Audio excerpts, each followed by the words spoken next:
Miss பண்ண எபிசோடுகளை miss பண்ணாம பாருங்கள் உங்கள் தந்திவன் யூடியூப் சேனல் மற்றும் தந்திவன் ஆப்பில் முற்றிலும் இலவசமாக.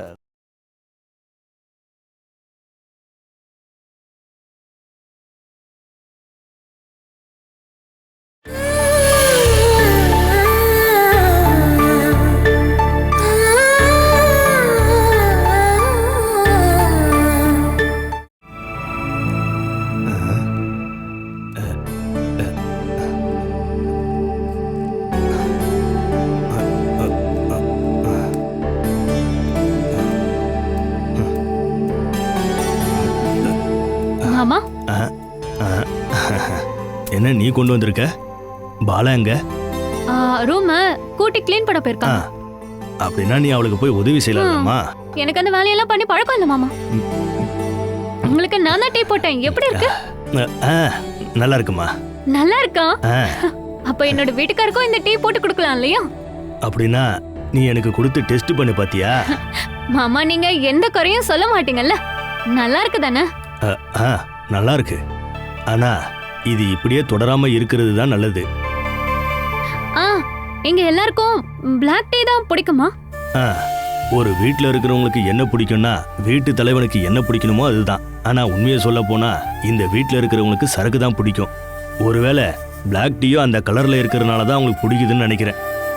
நான் இதுதான் வேணும் அதுதான் வேணும்னு கேட்குற ஆளே இல்லம்மா. அதெல்லாம் ஓகே மாமா. வீட்டுக்குள்ள போறியம்மா? பாலாக்கா பார்த்தாங்கன்னா அட்வைஸ் பண்ண ஆரம்பிச்சிருவாங்க. அவ உனக்கு சொல்ற விஷயம்லாம் நல்ல விஷயம் தானம்மா. ஓ எனக்கு யாரும் அட்வைஸ் பண்ண தேவையில்ல.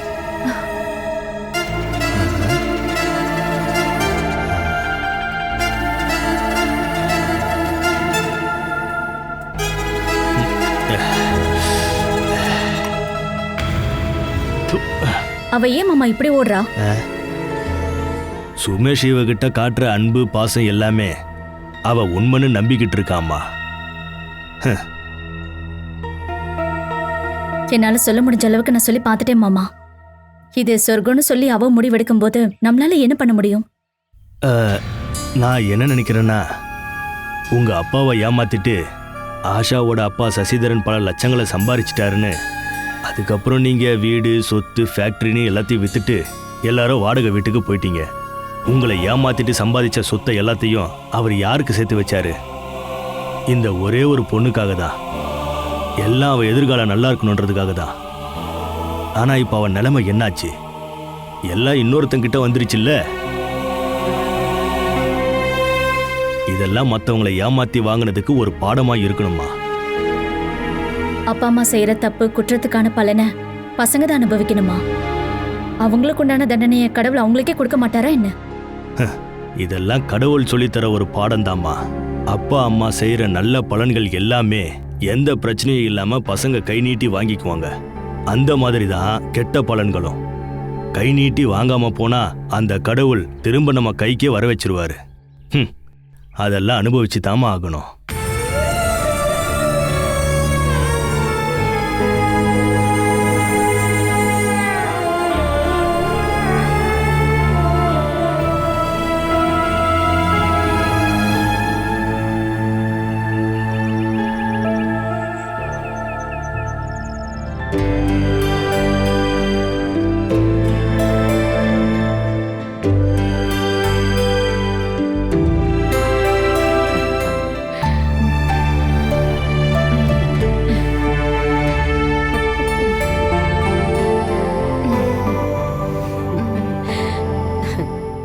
எழுந்திருக்கலையா?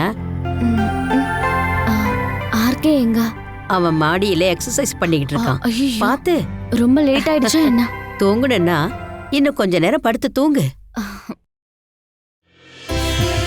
நான் எந்திரிச்சு பார்க்கும்போது நல்லா தூங்கிட்டு இருந்தேன். டிஸ்டர்ப் பண்ண வேணான்னு போயிட்டேன். அம்மா வந்து உன் தூக்கத்தை கழிச்சிட்டாங்களா?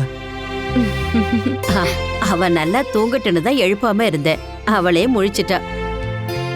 இவன் கூட நீ வாக்கிங் போயிட்டு வா. பீச்சுக்கு போணுமா? இப்ப அதுக்கான நேரம் இல்ல. நாம இங்கேயே நடக்கலாமே. பிரீத்தி, நான் சமையல் வேலையை போய் பாக்குறேன். நானும் வரேம்மா. அதையெல்லாம் நான் பாத்துக்கிறேன். முதல்ல நீ முகம் கழுவி பல்லு விளக்கி ரெடி ஆயிடு. அப்புறம் இவன் கூட போய் நல்ல காத்த சுவாசிச்சு வாக்கிங் போயிட்டு வா.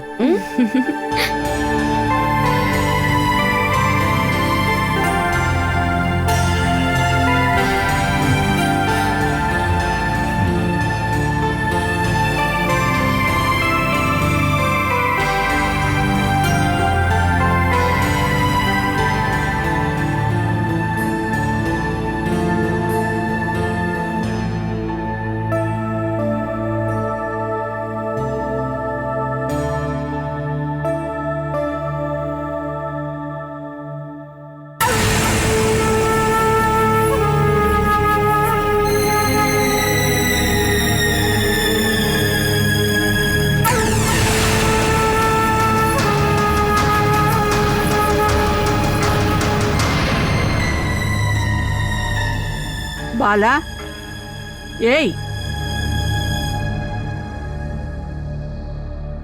அந்த அளவுக்கு திமிரா? ம்?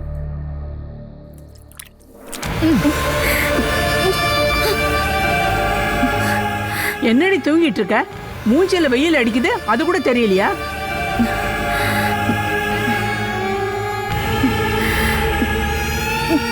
யானை எந்திரிக்கிற மாதிரி எந்திரிக்காத, கொஞ்சம் சீக்கிரமா எந்திரி.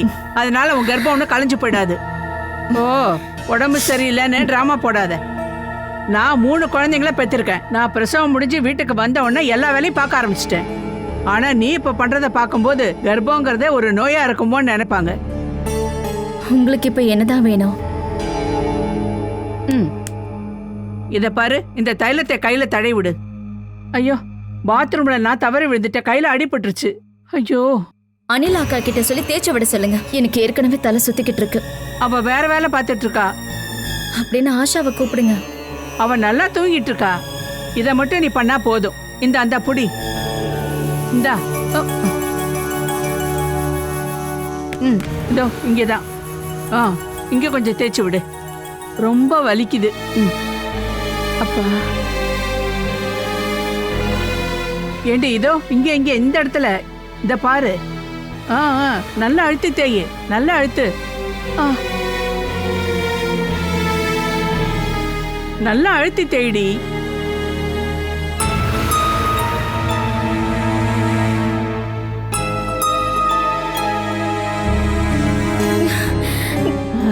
ஏண்டி நிறுத்திட்ட? அத்தை, எனக்கு வயிறு வலிக்குது. உனக்கு எப்பவுமே வயிறு வலிக்குமே. எனக்கு இங்க கை வலிக்குதுன்னு சொல்லிட்டு இருக்க. ஏண்டி நல்லா தேய்ச்சி விடுறி. அழுத்தி தேய்ச்சி விடு, ரொம்பவே வலிக்குது.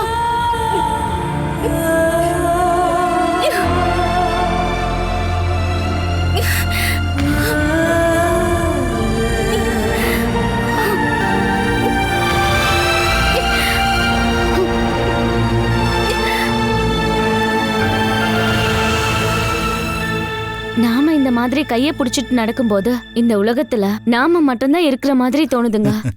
அது மட்டும் இல்லாம நாம இருக்கிற இந்த இடத்துல நம்மள தவிர வேற யாரு இருப்பாங்க? கொஞ்ச நாள் கழிச்சு பார்க்கும்போது 3ஆவது ஒருத்தர் இருப்பாரு. கிருஷ்ணா, உங்க 2 பேர் கூட நானும் வரலான்னு நினைக்கிறேன். இங்க பாருங்க, நான் 3ஆவதுன்னு ஒரு ஆளு சொன்னது பிறக்க போற எங்களோட குழந்தையதான். அதுக்கான நேரம் வரும்போது அது பிறக்கும். இவனோட யோகா கிளாஸ் எல்லாம் முடிஞ்சுதாமா? அது பெரிய கிளாஸ் எல்லாம் ஒண்ணும் இல்லம்மா. 1-2 பிரீத்திங் எக்ஸசைஸ் தான். அதுக்கப்புறம் தான் ஆர்கேவோட ஸ்பெஷல் கிளாஸ். இவன் பேசுறதையெல்லாம் கேட்கும்போது உனக்கு என்ன தோணும்னா, இவன் கை தேர்ந்த பிரசவ டாக்டர்னு நினைச்சுக்குவேன். சும்மா ஒண்ணும் இல்ல, எல்லா விஷயத்தையும் என்கிட்ட வந்து தெளிவா கேட்டதுக்கு அப்புறம் தான் அது எல்லாத்தையும் உன்கிட்ட வந்து சொல்லுவான். இதான் கதையா? நான் என் புருஷனுக்கு நிறைய டேலண்ட் இருக்குல்ல நினைச்சேன். இத குடிமா. இது என்னம்மா பால்? நான் காஃபி தானே குடிச்சிட்டு இருந்தேன். ஆஹா, காஃபிலாம் குடிக்க கூடாது.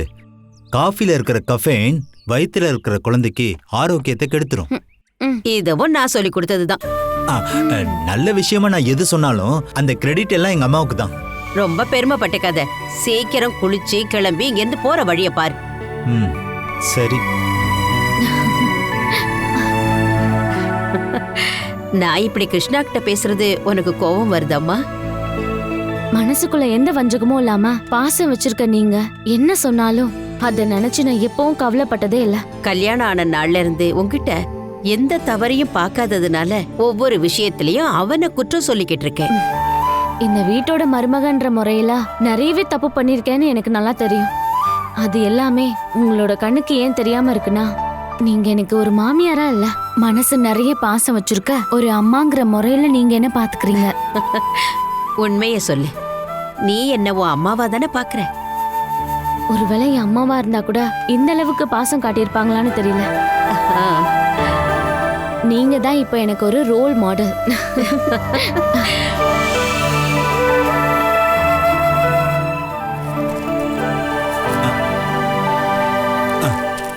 நீங்க 2 பேரும் இங்கதான் நின்னு பேசிட்டு இருக்க போறீங்களா? சரிப்பா, நீ ஏதாவது பேசணும்னா அவகிட்ட பேசிக்கோ.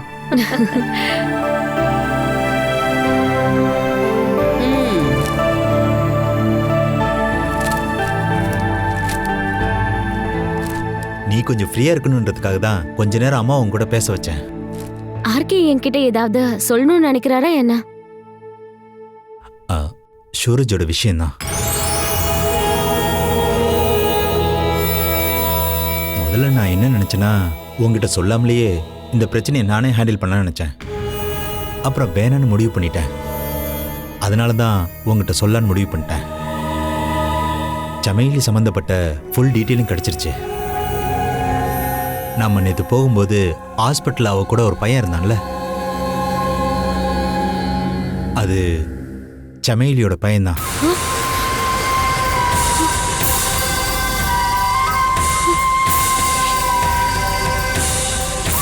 அந்த பொண்ணுக்கு ஒரு பையன் இருக்கிறத மறைச்சு வச்சு சூரஜுக்கு அந்த பொண்ணை கல்யாணம் பண்ணி வச்சிருக்காங்க.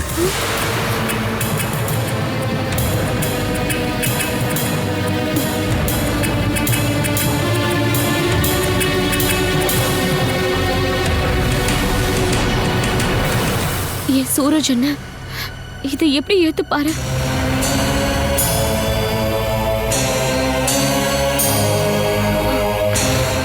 இவ்ளோ பெரிய சதி பண்ண அவன் இனிமே என் அண்ணனுக்கு பொண்டாட்டியா இருக்கிற தகுதியே இல்ல.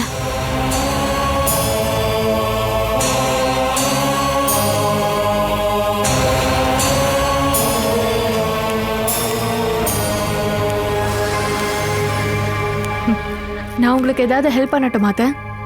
இப்போ நீ செஞ்சுக்கிட்டு இருக்கிற உதவியே தாராளம், அதுவே போதும். அத்தை, என் மேல நீங்க கோவமா இருக்கீங்களா? இங்க பாருமா மருமகளே, உன் மேல கோவமும் இல்ல, நான் சண்டையும் போடல. சாரி அத்தை, என் வீட்டுக்காரர் மேல எனக்கு இருந்த கோவத்தினாலதான் நேத்து நான் உங்ககிட்ட அப்படி கோவப்பட்டுட்டேன். இனிமே என்னோட சைட்ல இருந்து அந்த மாதிரி தப்பு எதுவும் நடக்காது.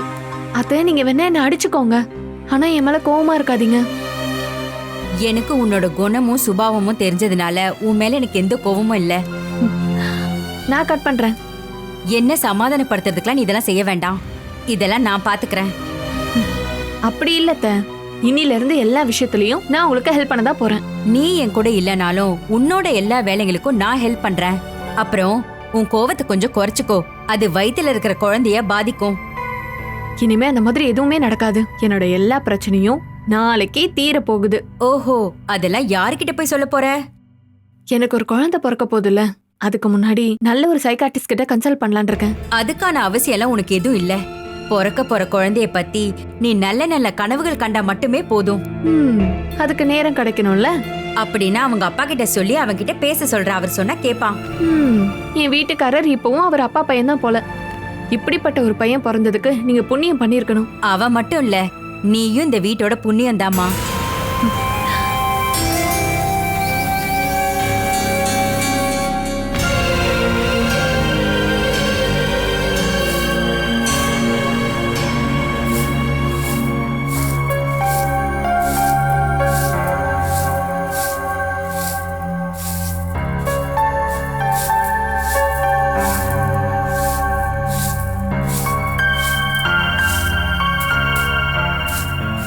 ஏண்டி, நீ யார்கிட்ட பந்தா காட்டுறதுக்கா இதை பண்ணிட்டு இருக்க? நீ இந்த இடத்த கூட்டணும்னு நினைச்சா நீ இங்க இருந்து போலாம். என்கிட்ட கூட நான் பாத்துக்கிறேன். என்கிட்ட கூட. நான் கூட்டத்துல உங்களுக்கு என்ன பிரச்சனை? இந்த விளக்குமாறு வச்சு கூட்டினா வாசல் சுத்தமாகாது. இதெல்லாம் ஒரு விளக்குமாறா? தள்ளு. குறுக்க நின்றுட்டு இருக்கா.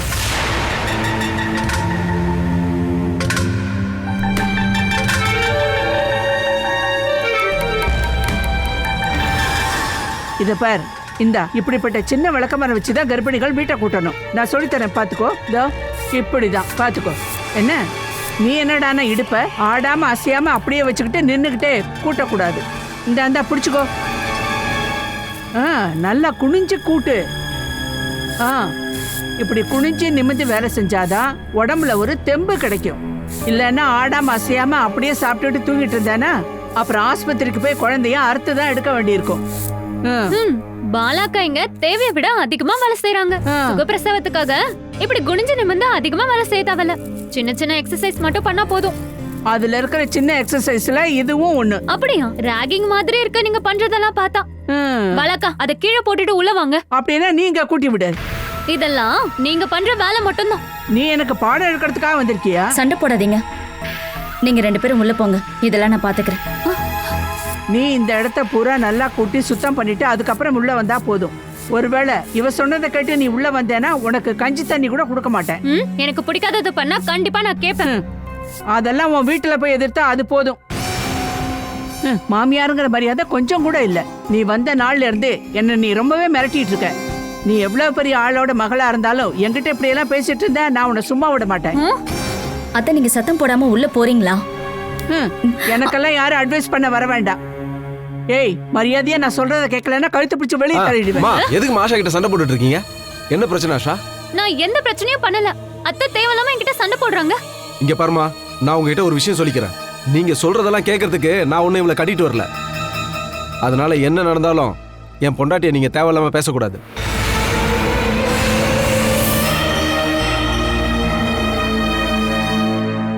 அதுக்கு தான் இங்க 2 பேர் இருக்காங்களே. அம்மா, நீங்க அவங்க கிட்ட என்ன வேணா சொல்லிக்கங்க, ஏன் பொண்டாட்டி கிட்ட வேணாம். ஆஷா, நீ வா.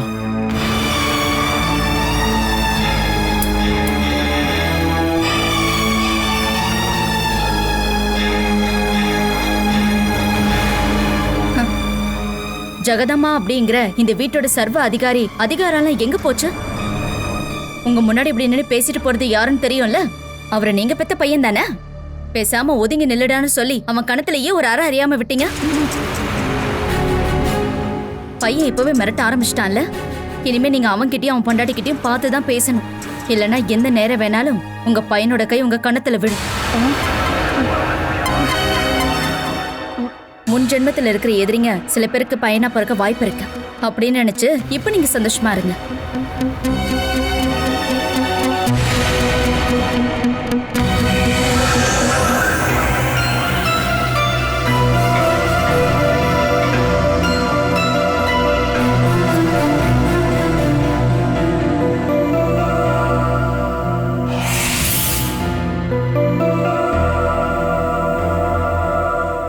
இந்தாங்க.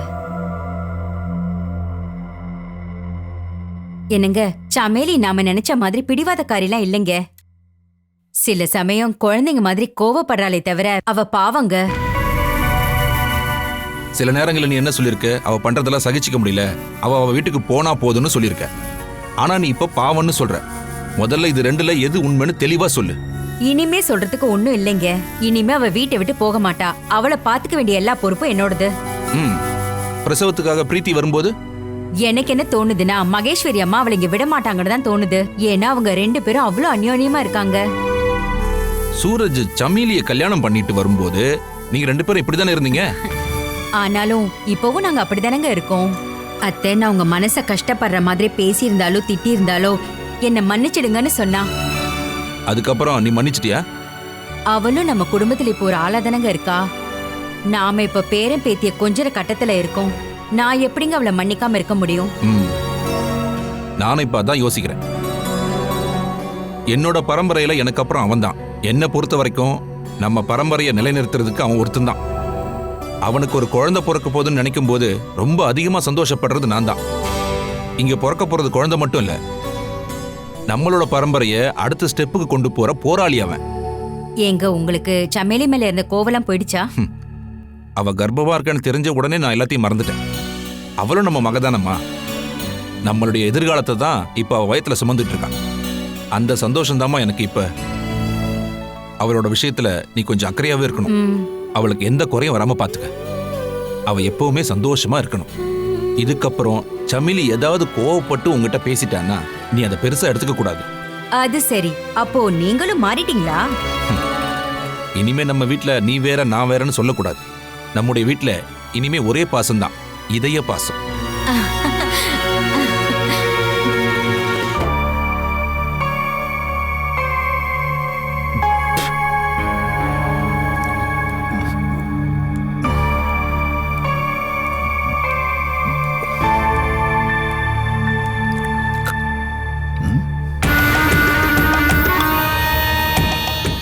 அட கடவுளே, இவன் அதுக்குள்ள இங்க வந்துட்டான்.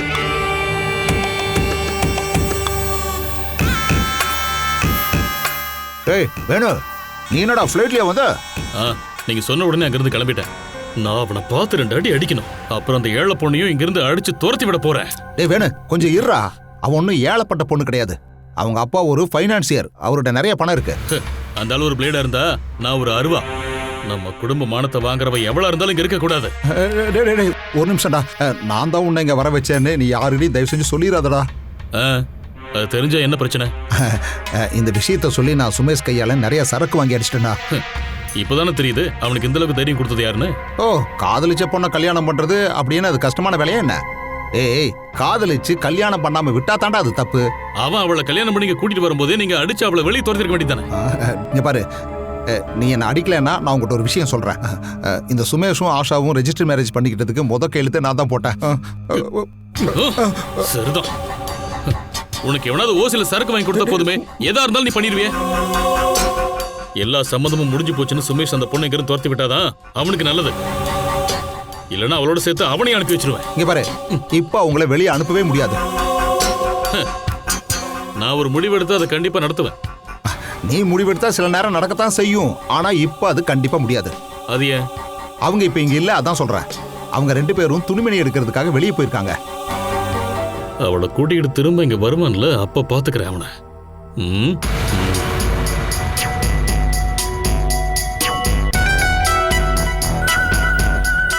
சர்வ சாட்சியா இருக்கிற தெய்வமே, மொத சாட்சியா இருக்கிற என்ன மட்டும் நீ காப்பாத்தி ஆகணும்.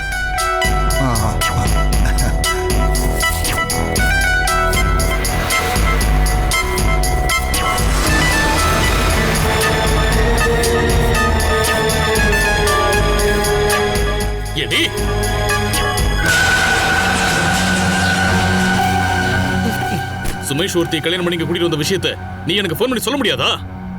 எல்லா நாளும் பூனைக்கு கால் பண்ணி சொல்றாங்களே உங்க அம்மா, அவங்க உனக்கு போன் பண்ணி சொல்லலையா? என்கிட்ட தேவையில்லாம சண்டைக்கு வராம அவங்க கிட்ட போய் கேளு. கண்டிப்பா கேப்பண்டி, எல்லார்கிட்டயும் போய் கேப்ப. ஊர் பேர் தெரியாது எவ்வளவு ஒருத்தி இங்க வந்து இந்த வீட்டு கூடிய கெடுக்க நினைக்கிறா. நடக்கட்டும், நீ அப்படியே விட்டுட்ட. எந்த கெட்ட பேரும் இல்லாம பெரிய அந்தஸ்தான குடும்பம்.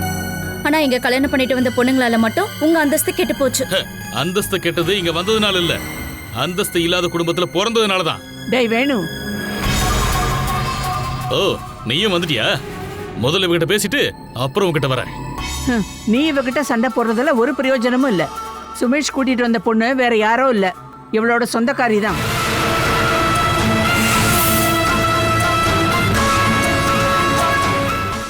Catch us on TV, Thandivan app, thandivan.com and YouTube.